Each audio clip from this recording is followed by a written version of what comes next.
Ito na nga guys, nawala na yung aking pagluluto. Ayan, naglagay na ako ng sibuyas at saka yung alamang. So, meron tayong bagoong dito. Naku, bawal pala ito sa akin, bagoong.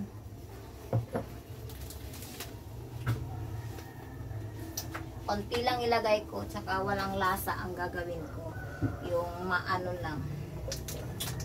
Wala siyang lasa, hindi natin lalasa.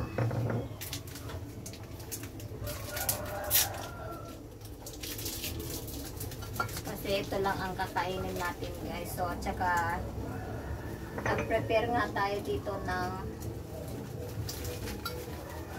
lemon.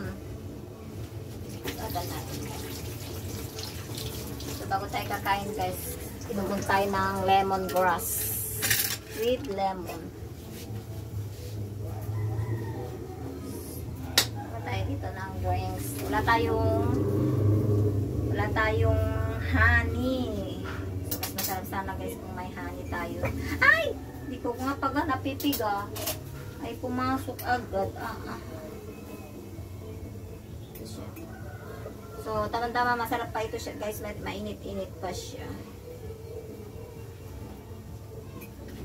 So, ayan. Kumulo na nga guys. Okay, lagyan natin ng bagoong.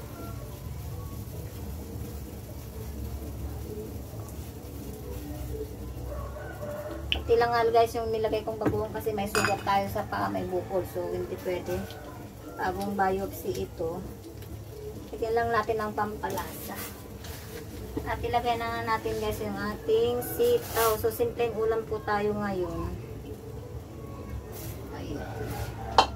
So, tapin muna natin. Puti lang. Ayan natin para may makain yan.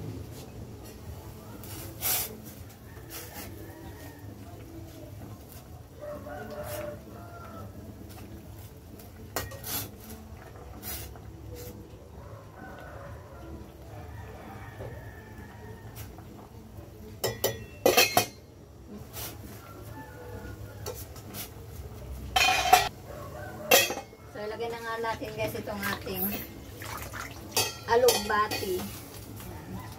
Sayang ang malunggay. Wala kasi silang tindang malunggay. Gusto ko ng malunggay guys kasi pag nakakain ako ng malunggay, iba yung aking pakiramdam. Nagumaganda yung maayos yung aking pakiramdam. Kasi walang gulay.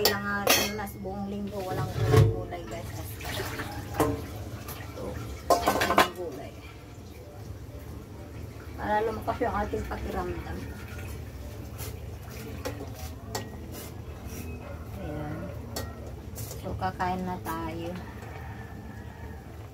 Pakuluan ko lang ng konti. Ito lemongrass mainit.